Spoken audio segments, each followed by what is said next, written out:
Shri Tuljabhavani complex 1 BHK 2 BHK and shop project by Shri Tuljabhavani developers Gavantiwada opposite Asha park near Bharadnaka Malvan Sindhudurg. आपल्या स्वप्नातील घर प्रत्यक्षात। Contact details for booking 9773 71 27 27 9404 15 53 77 9969 1605 16 9404 44 86 27। बीडमधील Santosh Deshmukh हत्या प्रकरणी छत्रपती संभाजीराजे यांनी आक्रमक पवित्रा घेतलेला पाहायला मिळाला आहे।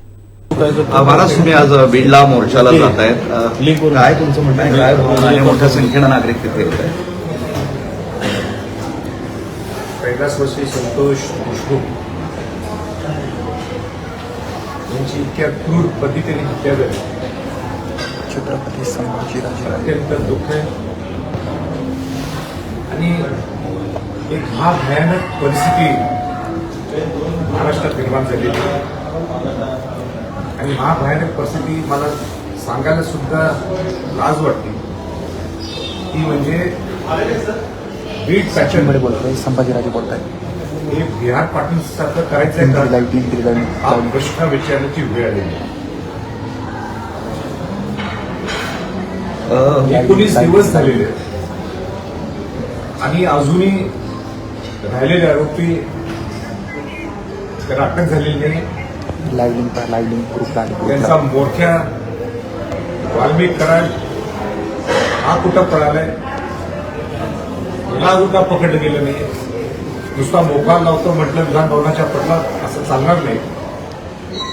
आणि या मोर्चाला वाल्मिक कराड या मोर्चाला संरक्षण देणारे इथले मंत्री यांची अजून मंत्रिपदातून हतलपट्टी का झाली नाही, त्याने राजीनामा का दिला नाही, हा आमचा प्रश्न आहे। माझा महाराष्ट्रात माझं म्हणायचे मी महाराष्ट्रात पहिला होतो की मंत्रिपद शपथ घ्यायच्या अगोदर मी त्यांना सांगितलं होतं की ह्या केसला जर न्याय द्यायचा असेल तोपर्यंत तुम्ही ज्या वाल्मिक कराडाचे जे आश्रित आहेत त्यांना तुम्ही मंत्रिपद बघू नका, तरीच मी केलं ठीक आहे। म्हणून माझी विनंती राहील मुख्यमंत्र्यांना, तुमचे जे काही कौशल्य असेल तुम्ही ही वेळ दाखवण्याची आहे, तुम्ही दाखवून द्या की तो खरा आरोपी जो आहे त्याला वाल्मिक कराडाला अटक करा। आणि अजितदादांना सुद्धा मला सांगायचंय की तुमच्या पक्षातला हे मंत्री आहेत, अजितदादा नेहमी पडखटपणाने आपलं नियोजन लाईव्ह मिळाली का कसं का हे संरक्षण द्यायला लागलेलं आहे अशा लोकांना? तुम्हाला पटते का जे काय चाललंय महाराष्ट्रात? उद्या आणि कोणाच्यावर परिस्थिती येईल? आज संतोष देशमुख एक वारला, उद्या अनेक असे जर लोक मारायला लागले बिंदासपणाने, खून करायला लागले क्रूर पद्धतीने, हे महाराष्ट्राला परवडणार आहे का? आणि म्हणून संतोष देशमुखांना एक प्रामाणिक कार्यकर्ता याला न्याय देण्यासाठी सर्व पक्षातले लोक, सर्व धर्मातले लोक, सर्व जातीतले लोक आज बीडला या मोर्चासाठी सहभागी आहेत। तिथं कुठं जाती ओळख देण्यासाठी अनेक लोक प्रयत्न करत असतात, त्या जाती ओळख देण्याचा काय विषय काही नाहीये। इथं एक बौद्ध समाजाच्या माणसाला वाचवण्यासाठी हा संतोष देशमुख हा गेला होता, लोकांना जाती वळण घ्यावे।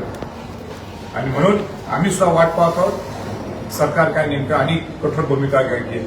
राजकीय वरदहस्ताशिवाय एखादा आरोपी 19-20 दिवस सर्व बेपत्ता राहू शकत नाही आणि मग ते पूर्ण राज्य सरकारचंही अभय असू शकतं। 100% त्याला राजकीय पाठबळ असल्यामुळेच हे संरक्षण मिळालेलं आहे। मला सांगा, स्वतः पंकजा मुंडेंनी सांगितलं त्यांच्या सभेत की वाल्मिक कराड शिवाय धनंजय मुंडेंचा पान हलत नाही।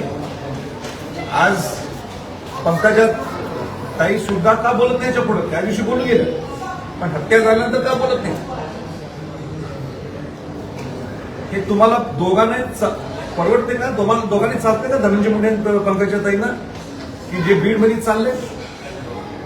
अहो, कुठेतरी राजकारणाच्या पलीकडे जाऊन विचार करा ही माणुसकीची हत्या आहे।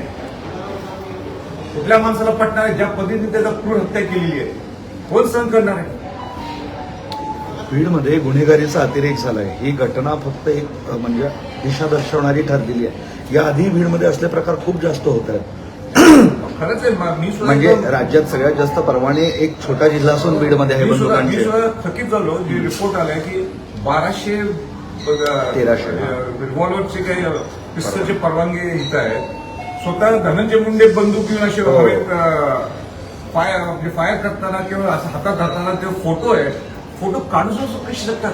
हा मेसेज काय द्यायला लागले तुम्ही तुमच्या जनतेला की इथं आम्ही ही आमची पिस्तूल म्हणजे आमची दहशत आहे. इथं आम्ही दहशतीवर राजकारण करणार. या पुरोगामी महाराष्ट्रात या सगळ्या गोष्टी खपवून घ्यायचे का आपण?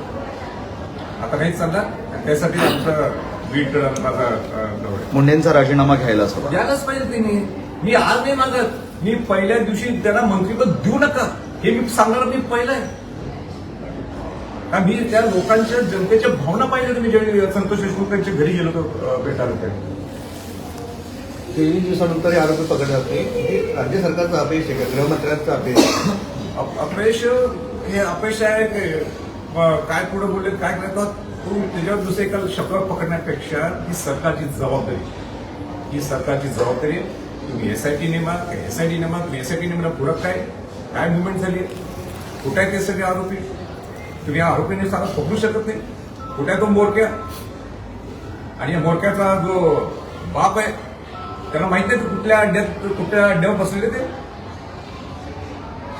सामान्य जनतेतला माणूस सांगेल की धनंजय मुंडेंना माहित नाही म्हणजे कुठं ठेवल्यात माहिती नाही. सगळं माहिती. राजे, जाणीवपूर्वक राजकारण केलं जाते असं देखील काही नेत्यांनी आरोप केलाय. अंजली दामानी या सकाळी आलेल्या होत्या. त्या सुद्धा बीडमध्ये आज मोर्चामध्ये सहभागी होत आहेत. त्यांनी सुद्धा हा आरोप केलाय की सगळे राजकीय नेते सारखेच आहेत. काही जणांच्या फार्म हाऊसवर सुद्धा काय होतं ही चौकशी करावी. कारण बीडमध्ये जे आहे ते राजकीय नेत्यांवर म्हणजे सुरेश धसांवर सुद्धा आरोप केलेत काही. नाही आता नेमका त्या काय बोलण्या मला कल्पना नाहीये. आपण फोकस सोडायला नको. आपला फोकस हे संतोष देशमुख यांच्या केसवर असणं गरजेचं आहे. संतोष देशमुखांना ज्या पद्धतीने हत्या केली ह्याचा निकाल लागेपर्यंत मला वाटतं दुसऱ्या अँगलमध्ये जाणं हे नंतरचा टप्पा आहे. पहिला टप्पा हे संतोष देशमुखांच्या सगळ्या घरातील लोकांना न्याय. तुम्ही आता म्हणाले की धनंजय मुंडेंना माहिती असेल वाल्मिक कराड कुठे असेल. मला सांगा पंकजाताई मुंडे स्वतःच म्हणतात. मी नाही म्हणत. पंकजाताई मुंडेंनी काय सांगितलं की वाल्मिक कराड म्हणजे धनंजय मुंडे पाच सुद्धा हालत नाही वाल्मिक कराड शिवाय. हे माझं वाक्य नाही आहे. कंप्लीट भागीदारी आहे. त्यांचे 7-12 भाग पडलेले सगळीकडे. एवढं सगळं मोठं मुक्त्यार दिलेलं आहे. त्यांच्या वट्टमुक्त्यार कोणाकडे दिलं जातं? जमिनीचं वट्टमुक्त्यार कोणाकडे दिलं जातं? ज्याचे चांगले संबंध आहे ज्याच्यावर विश्वास आहे त्याला वट्टमुक्त्यार पत्र दिलं जातं. आज वट्टमुक्त्यार तुमचं आहे ना दिलं कुठे बघतो तुम्हाला माहिती आहे काय असं होऊ शकेल? अंजली दामानिया म्हणतात की संतोष देशमुख प्रकरणातले जे 3 फरार आरोपी आहेत त्यांची हत्या झाल्याचा आरोप दावा त्यांनी केलाय. फोन आला होता त्यांना तर त्यावर माझं मला सुद्धा असं काही ते कानावर आलं. म्हणजे त्यांच्या स्टेटमेंटचं मला बोलून दाखवलं. तर मला असं वाटतं की मला पूर्ण अभ्यास झाल्याशिवाय किंवा पूर्ण त्याचं निरीक्षण झाल्याशिवाय मी स्टेटमेंट करणं हे बरोबर नाही. हा फार संवेदनशील विषय. मला वाटतं ज्या स्टेटमेंट त्यांनी केलेलं आहे त्याची खबरदारी त्याला काय म्हणतात ते इन्व्हेस्टिगेशन हे त्या कन्सर्न डिपार्टमेंट. आमचे दिवसभरातले सर्व अपडेट्स, ताज्या घडामोडी आणि थेट लाईव्ह पाहण्यासाठी सबस्क्राईब करा, लाईक करा कोकणचं नंबर 1 महा चॅनल कोकण 7 लाईव्हचं YouTube चॅनल.